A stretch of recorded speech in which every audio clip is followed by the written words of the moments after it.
ভারতের প্রতিরক্ষা মন্ত্রী রাজনাথ সিং এসসিও সামিটে যে বক্তব্যটি রেখেছে তা আমাদের গোটা বিশ্বকে অবাক করে দিয়েছে। কি না, তিনি এই সামিটে বলেছেন যে যদি পাকিস্তানের এই আতঙ্কবাদী নিয়ে কোনো কথা না হয় তাহলে এই সামিটের কোনো গুরুত্ব নেই এবং এই সামিটে আমি কোনো রকম স্বাক্ষর করব না।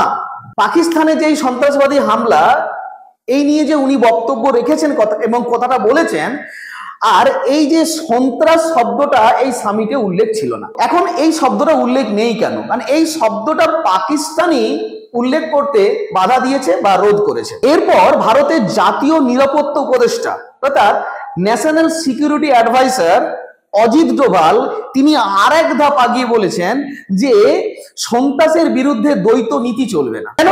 কারণ সন্ত্রাসবাদী সংগঠন লস্কর তাইবা, তারপরে জৈশ-ই মোহাম্মদ, এদের বিরুদ্ধে যৌথ তথ্যভিত্তিক অভিযান চালানোর জন্য তিনি আবেদন করেছেন। তারপর প্রধানমন্ত্রী নরেন্দ্র মোদী তিনিও এর আগে এসসিও সামিটে ভাষণে বলেছিলেন যে কিছু দেশ এখনো সন্ত্রাসবাদকে রাষ্ট্রনীতি হিসাবে তারা কি করছে, ব্যবহার করছে। তো এখন যা এই অঞ্চলের শান্তি ও স্থিতিশীলতা পক্ষে খুবই বিপজ্জনক।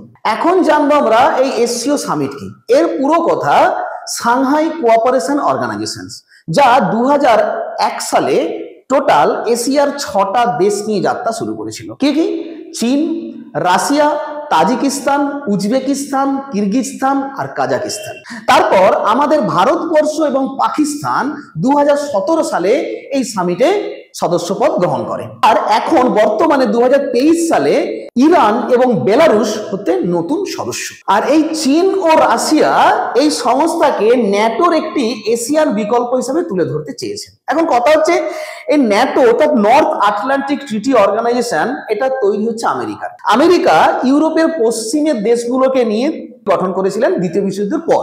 ঠিক তারই বিরোধিতা করে রাশিয়াও কিন্তু চেয়েছিল যে ইউরোপের পূর্ব দিকের দেশগুলো এবং এশিয়ার দক্ষিণ দিকের দেশগুলোকে নিয়ে একটা জোট গঠন করতে, যার নাম ছিল ওয়ারশ। কিন্তু সেটা সঠিকভাবে সফল হয়নি। তার সঠিকভাবে সফল না হওয়ার কারণ হচ্ছে এশিয়ার দক্ষিণ দিকের যে দেশ, তা আমাদের ভারতবর্ষ সবার প্রথমে এটাকে রিজেক্ট করেছিল এবং রিজেক্ট করার পর তিনি আমাদের ভারতের প্রধানমন্ত্রী জওহরলাল নেহরু তিনি জোট নিরপেক্ষ আন্দোলনে সামিল হয়েছিলেন। তো সেই জন্য আজকে যদি বর্তমানে সত্যিকারের এই ন্যাটোর মতো আমাদের এশিয়ান কান্ট্রিগুলোতে এরকম একটা জোট দৃঢ় হয় এবং শক্ত হয়, তাহলে কিন্তু আমেরিকার কাছে একটা ভয়ের কারণ হয়ে দাঁড়াবে। তো এখন এই জোট সামগ্রিক সহযোগিতা বাড়ানোর লক্ষ্যে কি কি পদক্ষেপ নিচ্ছে একবার দেখুন।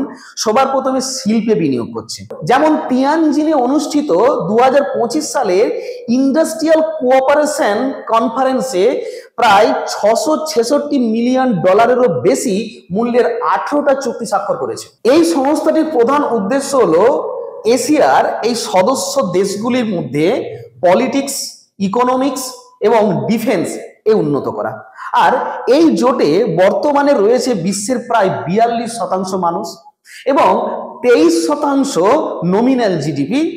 আর এই নতুন সদস্য হিসাবে ইরান ও বেলারুশ যোগ দেওয়াতে এই এসসিও কি হয়েছে, কৌশলগতভাবে আরো বৃদ্ধি পেয়েছে। সন্ত্রাস দমন শাখা, যাকে বলা হয় RATS, এখন পর্যন্ত 600টার বেশি হামলাকে প্রতিহত করেছে আর 1100+ ব্যক্তিকে চিহ্নিত করেছে এবং 500টিরও বেশি চরমপন্থী গোষ্ঠী শনাক্ত করেছে। শুধু এখানেই থেমে নেই, এই গোষ্ঠী অর্থাৎ সদস্য দেশগুলির মধ্যে তারা স্বাস্থ্য খাতে অর্থাৎ টেলিহেলথ ও স্মার্ট হাসপাতাল স্থাপনেরও পরিকল্পনা করছে। তারপর জলবায়ু পরিবর্তন, দারিদ্র, চরমপন্থা ইত্যাদির বিরুদ্ধে রাজনৈতিক দলগুলির প্ল্যাটফর্ম থেকে একটা ঐক্যবদ্ধ কাজ করা শুরু করছে।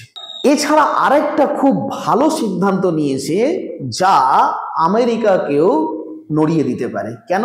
অর্থনৈতিকভাবে এশীয় দেশগুলির মধ্যে স্থানীয় মুদ্রার বাণিজ্য এবং আন্তর্জাতিক পেমেন্ট সিস্টেম গড়ে তোলার উদ্যোগ নেওয়া হচ্ছে, যাতে আর ইউএসডি ডলারের উপর আমাদেরকে নির্ভর করতে না হয়। এটা খুব একটা ভালো সিদ্ধান্ত। আজকে এই হচ্ছে ইউএস ডলার অর্থাৎ আমেরিকান ডলার গোটা বিশ্বে সেটাই যা যা হিসাব হয়, ব্যবসা বাণিজ্য সবকিছু, তো সেই জন্যই তারা আরো বেশি পাওয়ারফুল হচ্ছে। তো আমরা যদি আমাদের এশিয়ান কান্ট্রিগুলোতে এরকম একটা মুদ্রার ব্যবস্থা করি, তাহলে সেটা আমাদের পক্ষে খুবই লাভজনক হবে। তো তারপরে আর সব থেকে আরো লাভজনক হবে যদি ভারত, চীন এবং রাশিয়া একসঙ্গে যৌথভাবে এই ধরনের কাজগুলো করতে পারে, তাহলে আমেরিকাও কিন্তু ভয় পেতে পারে। তো শুধু তাই নয়, 2025 সালে চীনের সঙ্গে যুক্ত দেশগুলোর বাণিজ্য প্রায় 890 বিলিয়ন ডলার ছড়িয়ে গেছে, যা চীনের বৈদেশিক বাণিজ্যের 14.4%। অবশেষে যেটা বলবো, তিয়ানজিন এসসিও সামিট 2025 কেবল একটি কূটনৈতিক আলোচনা মঞ্চ নয়, এটা আমাদের রাজনাথ সিং, অজিত ডোভাল প্রমাণ করেছে, আর বরং এটি হয়ে উঠেছে এখন এশিয়ার একটা রাজনৈতিক ভারসাম্য। এটা সত্যি আমাদের খুব প্রয়োজন। এশিয়ার দেশগুলোতে, বড় বড় শক্তিশালী দেশগুলোতে এক হতেই হবে, যেখানে আমাদের আঞ্চলিক নিরাপত্তা, তারপর সবুজ প্রযুক্তি এবং সন্ত্রাস দমনের একটা নতুন দিককে তুলে ধরতে হবে। পাকিস্তান তো সন্ত্রাস হামলা করেই যাচ্ছে, তো সেটাও আমাদেরকে রোধ করতে হবে। পাকিস্তান কখনো স্বীকার করবে না, এটা করেনি বলেই তো যে এই সন্ত্রাস শব্দটা এই এসসিও সামিটে লেখাই নেই। তো যাই হোক, আমাদের প্রতিরক্ষা মন্ত্রী এবং রাজনাথ সিং সত্যি একটা সাহসিকতার পরিচয় দিয়েছে। এরকম একটা সামিটে তিনি স্বাক্ষর করতে যে রিজেক্ট করেছে, এটা সকলকেই ভাবাতে বাধ্য করে।